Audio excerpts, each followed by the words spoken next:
given. So the opinions of these people who were not juries is not what we do in this country. In this country, we have a system in which jurors decide who is found guilty, and if you have a problem with that, you go to the appellate court, which the last time I checked, he was raising money so that he could go to the appellate court and appeal his decision, and they will have the final say-so. Thank you so much. She said it when the law still meant something. When a jury's verdict was the final word, not the beginning of a political war. But 1 year later, the man found guilty is back in the White House. And the same people she confronted are rewriting the rules in his name. This isn't about one trial anymore. It's about what happens when we ignore the people who defend the law and let the guilty rewrite it. The committee room stretches before her like a courtroom designed by those who never intended to find truth. Fluorescent lights cast harsh shadows across mahogany panels where portraits of forgotten legislators hang like silent witnesses to democracy's slow erosion. The air carries the scent of old leather and newer ambitions, the kind that calcify into power. Jasmine Crockett enters without fanfare. Her heels click against marble floors with the precision of a metronome counting down to judgment. She carries herself with the bearing of someone who has walked through fire before and emerged with burns that taught her how to wield flame. Behind her aides whisper in corridors that have heard too many secrets. Their voices fade as heavy doors swing shut with the finality of a vault ceiling. The sound echoes a metallic punctuation that seems to ask what truth will be buried here today. At her designated seat, a folder waits. Its manila surface bears coffee stains and the wear marks of handling evidence of sleepless nights spent preparing for a battle she never wanted to fight again. Inside, documents rest in careful order, legal briefs, court transcripts, jury deliberations. But on top, folded with deliberate care, sights a single sheet of paper. The words verdict, like voice, are written across it in red ink bold strokes that seem to pulse with their own heartbeat. Someone has drawn a diagonal line through the phrase, a censor's mark attempting to delete what cannot be erased. The paper bears the weight of prophecy ignored, of warnings dismissed by those who mistake volume for authority. Crockett places the document carefully beside her nameplate. The committee room holds its breath, as if recognizing the return of something it thought it had successfully buried. Cameras mounted on the walls swivel like mechanical vultures, their lenses focusing on the woman who dared to speak truth when silence was the price of admission to power's inner chambers. Across the horseshoe of elevated desks, Jim Jordan shuffles papers with theatrical precision. His movements carry the rhythm of someone conducting an orchestra he believes will play only his chosen symphony. The documents before him bear titles that read like accusations dressed as inquiries: Reviewing Prosecutorial Overreach, the Trump Verdict, Restoring Balance to Justice, Correcting the Record. The words float in the air like smoke from a fire that was never properly extinguished. They promise investigation but deliver absolution. They speak of balance while tilting scales. They claim to correct records while rewriting history in real time. Crockett adjusts her microphone with practiced efficiency. The small device catches the light, a technological lifeline that transforms whispers into proclamations, that amplifies truth in rooms designed to muffle it. But as her fingers brush the switch, a soft pop cuts through the silence. The red indicator light dies, connection severed, voice silenced before it can speak. She looks up, meeting the eyes of colleagues who once shared the same oath to defend the Constitution. Some avert their goals, studying documents they've already memorized. Others lean back in leather chairs, arms crossed with the satisfaction of those who believe they hold all the cards in a game where the deck has been reshuffled to favor their hand. The silence stretches like a held breath. In this moment, before the storm, Crockett embodies something dangerous to those who mistake temporary power for permanent authority. The memory of what was promised, the record of what was said, the witness to what was done.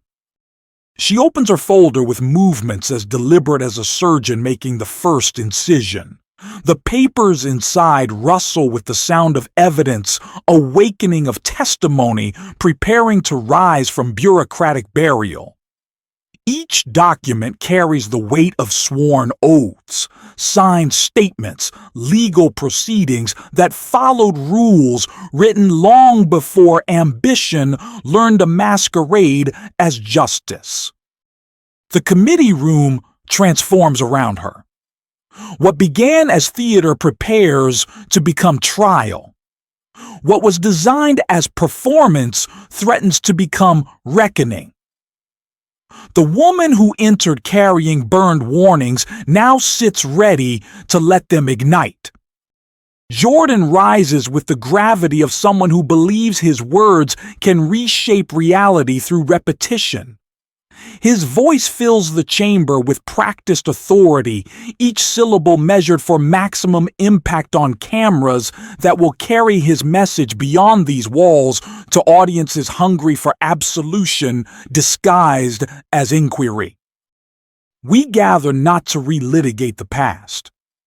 He begins hands spread in a gesture that suggests openness, while eyes calculate political advantage, but to examine how our justice system was weaponized against a former president. We seek not to overturn verdicts, but to understand how power was abused in their pursuit. The words float through the chamber like incense in a temple dedicated to convenient truth. They promise examination while delivering exoneration. They speak of understanding while burying comprehension beneath layers of manufactured doubt. Behind Jordan, a screen illuminates with carefully curated headlines: Witch Hunt Against Trump, Democrats Weaponize DOJ, Political Persecution Exposed.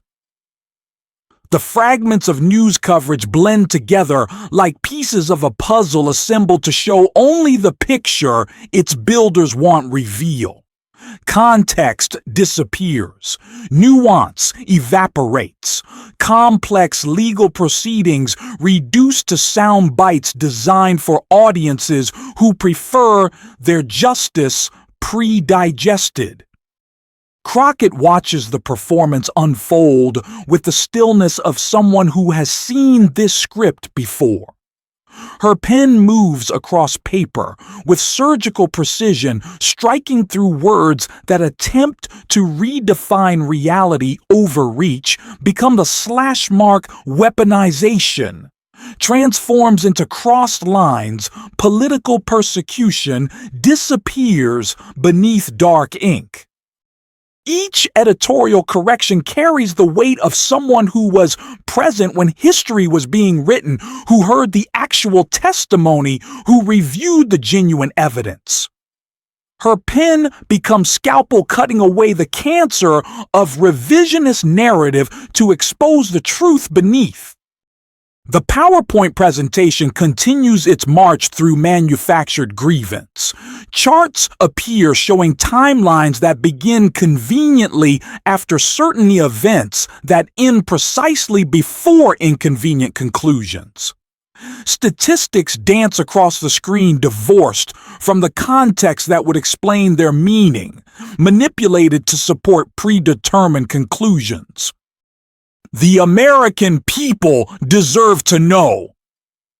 Jordan continues, his voice rising with the fervor of someone selling salvation to the already converted, how their tax dollars funded a political hit job disguised as legal process. Behind him, Lady Justice looks down from her traditional perch above the committee bench. But today, a white cloth drapes across her blindfold, not to ensure impartiality, but to prevent her from witnessing what unfolds in her name. Her scales remain visible, though the weights upon them seem to shift with each word spoken by those who claim to serve her cause. Crockett's pen pauses above the paper. For a moment, the committee room holds its breath as if sensing that something beyond mere political theater prepares to emerge.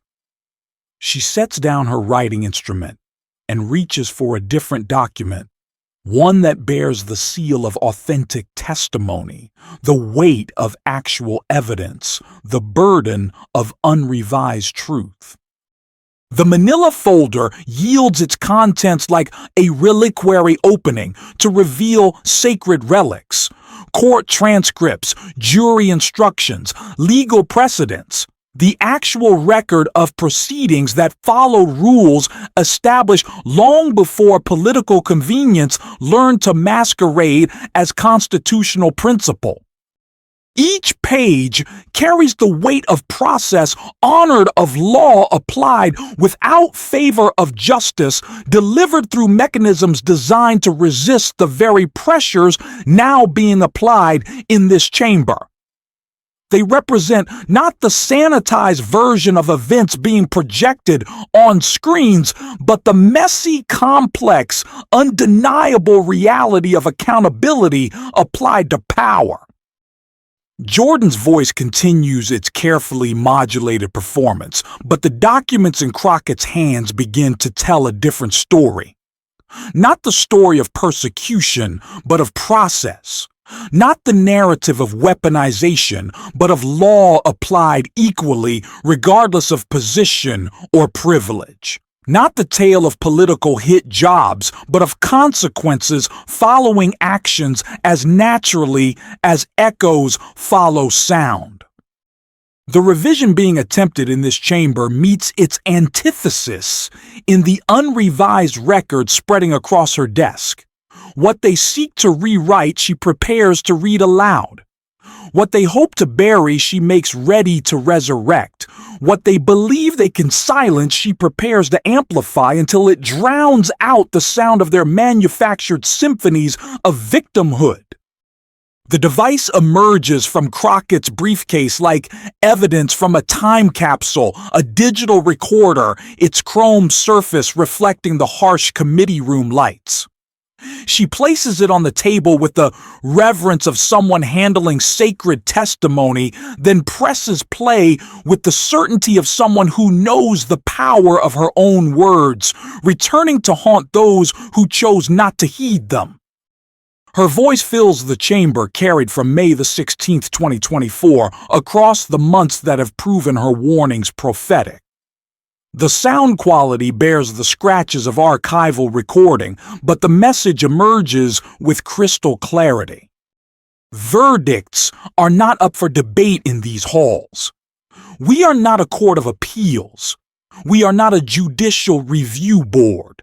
When juries speak, when judges rule, when justice is served through proper channels, this body does not get to call do-overs. The words hang in the air like smoke from a fire that was never properly extinguished. They carry the weight of constitutional principle, the authority of someone who understood what was at stake when others were still calculating political advantage.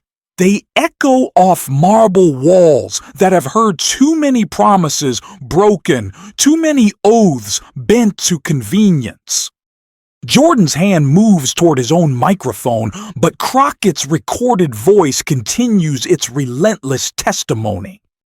What you're attempting here isn't oversight, it's revisionism. You're not seeking truth.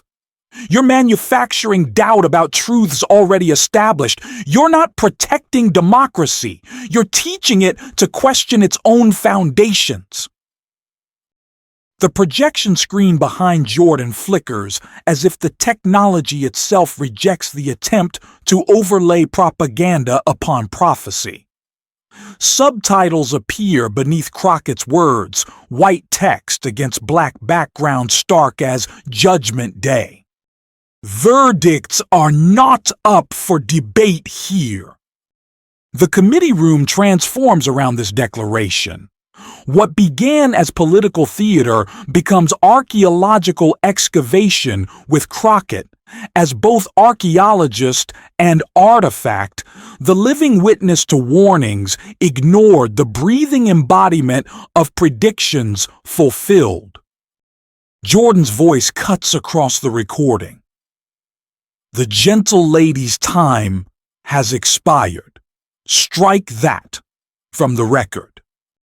But the device continues playing Crockett's past self, speaking to her present moment with the authority of vindicated prophecy. When you undermine the legitimacy of legal proceedings because you dislike their outcomes, you don't protect democracy, you auction it to the highest bidder.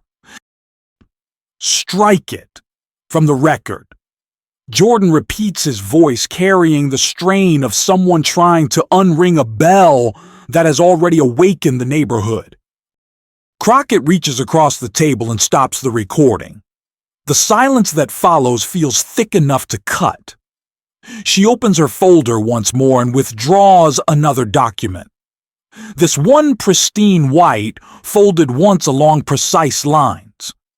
As she unfolds it, the red letters become visible to cameras and colleagues alike. Verdict was voice. The equation sits on the table like a mathematical proof of democratic principle. It reduces complex legal philosophy to its essential element. When citizens speak through juries, when judges interpret law, when justice follows its prescribed course, the result carries the authority of collective judgment. To challenge that voice is to challenge the throat from which it emerges. She places the paper beside the recorder, two artifacts from different times that speak the same truth in different languages. One carries her voice across months of willful deafness. The other distills her message to its mathematical essence. The committee members shift in their chairs like students caught cheating who realize the teacher has been watching all along. Some study their prepared notes with renewed intensity, searching for talking points that can deflect the weight of their own earlier dismissals. Others lean back, arms crossed, maintaining the posture of those who believe authority trumps accuracy. But the room has changed. What began as revision becomes recognition. What started as historical editing transforms into historical reckoning.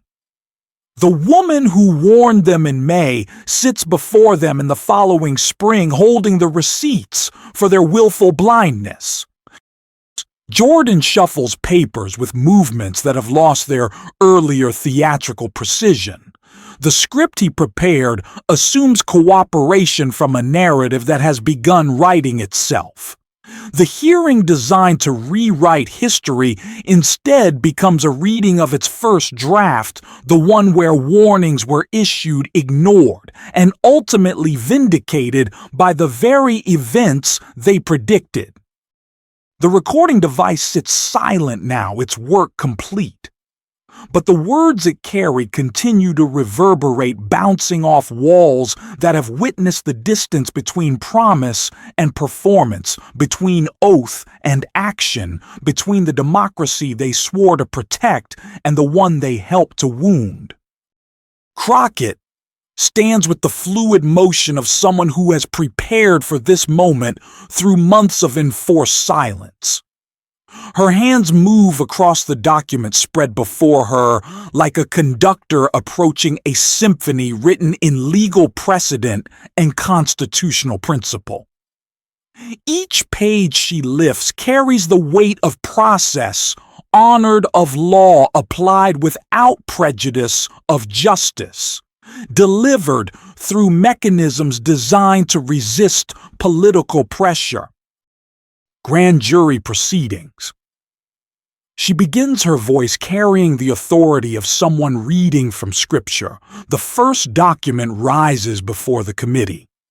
23 citizens randomly selected who heard evidence and found probable cause. Their faces remain sealed by law, but their judgment speaks with the voice of democratic participation at its most essential level. The projection screen behind Jordan flickers, then transforms. Where once hung carefully curated headlines now appears the actual timeline of legal proceedings, indictments, handed down arraignments, conducted motions, filed evidence presented. Each entry carries dates, case numbers, the bureaucratic precision of law applied methodically rather than politically. Voir dire. Crockett continues lifting another set of documents. Jury selection. 12 citizens questioned, vetted, sworn to render verdict based on evidence rather than preference on law, rather than loyalty on proof, rather than politics. Behind her, the screen fills with photographs from the trial proceedings, not the media circus, but the courtroom itself. Empty jury box before selection. Filled jury box after swearing in.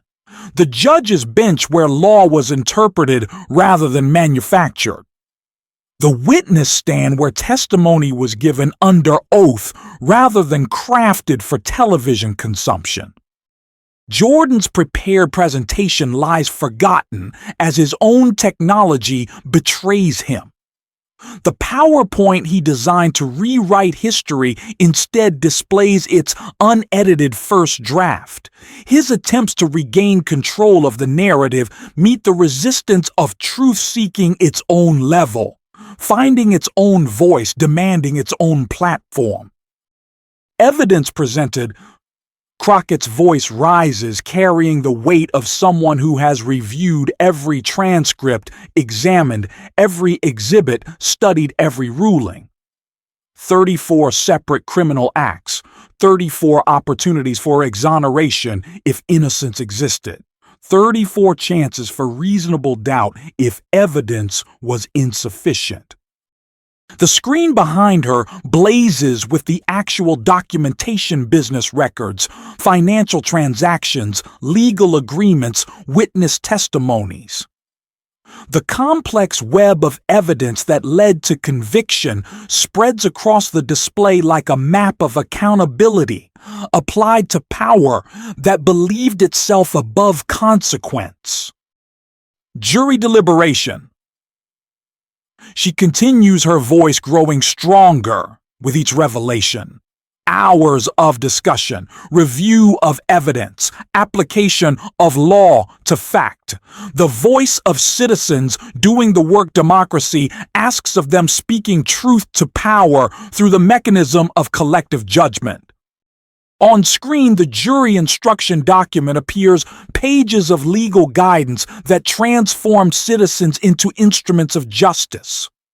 The language may be complex, but its purpose remains simple: determine guilt or innocence based on evidence presented, law as written, oath as sworn. Jordan rises, his voice strained with the effort of reasserting control over a hearing that has slipped beyond his management. The gentle lady is not recognized for this presentation. These materials were not submitted for committee review. But Crockett's momentum cannot be legislatively interrupted. Her voice carries the authority of someone speaking truth that demands no permission. Verdict rendered. 34 counts, 34 guilty verdicts. the voice of democracy speaking through its most sacred mechanism, citizens judging citizens according to law rather than privilege. The projection screen erupts with the moment of verdict courtroom sketch artists capturing the instant when accountability met power, when consequences found their target, when justice followed its prescribed course despite the political earthquake it would generate.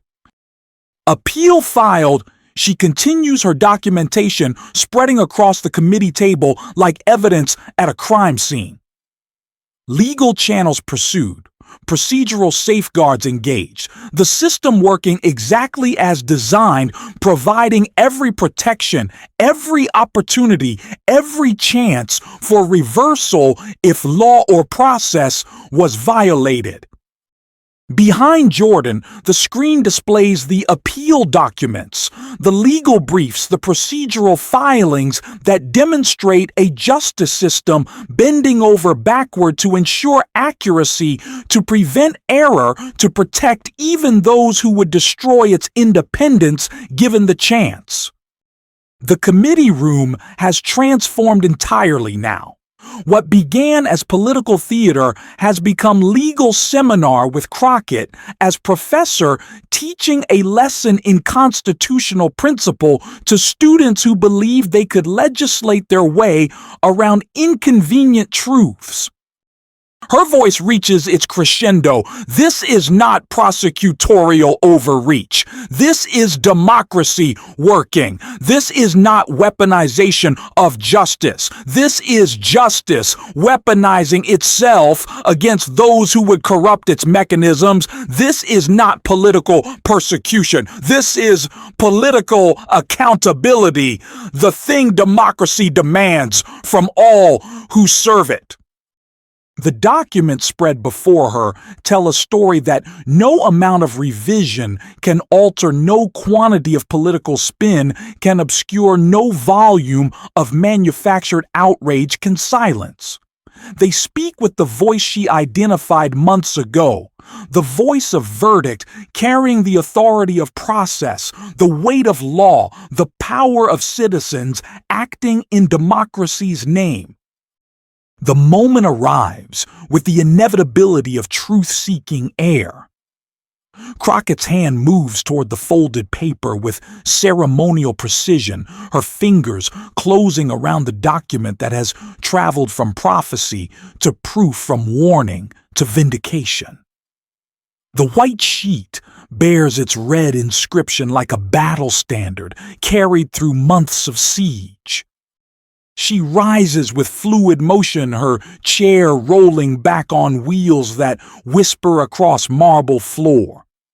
The committee room holds its breath as she lifts the paper high enough for every camera to capture every lens, to record every transmission, to carry across airwaves to audiences who have waited months for this moment. Verdict, or voice. She declares her words cutting through the chamber's manufactured silence like judgment through pretense. The equation hangs in the air between them, mathematical proof of democratic principle, constitutional formula for the relationship between citizens and power. Jordan's voice erupts with the desperation of someone watching control slip away. The gentle lady is out of order. Strike that from the record. But Crockett's motion continues its inevitable arc. The paper leaves her fingers like a dove released from captivity, sailing across the space between truth and power, between accountability and absolution, between what was and what they hope to make it become. It lands on Jordan's desk with the soft impact of feather on marble, gentle arrival, carrying revolutionary weight. The red letters face upward, refusing to hide, demanding acknowledgement, insisting on recognition even from those who would prefer blindness. Strike it from the record. Jordan repeats his voice, climbing toward hysteria as he realizes the futility of legislative commands against documented truth. His hand hovers over the paper, as if touching it might burn, as if acknowledgement might spread like infection through his carefully constructed narrative. Crockett moves toward the chamber's exit with the measured pace of someone whose work is complete. Her footsteps echo against walls that have witnessed too many compromises, too many accommodations, too many moments when democracy bent to avoid breaking. But not today. Not here. Not anymore. The cameras follow her progress, capturing the straight line of her spine, the steady rhythm of her movement, the unbroken dignity of someone who has spoken truth to power and left it there to work its own transformations. She carries herself like democracy, walking wounded but unbowed, tested but unbroken, challenged but ultimately triumphant. Behind her, the committee dissolves into chaos. Voices rise and overlap in protest procedures, clash with politics, order struggles against the disorder of truth bursting through carefully constructed fiction. Jordan's attempts to restore control meet the resistance of reality refusing to be managed.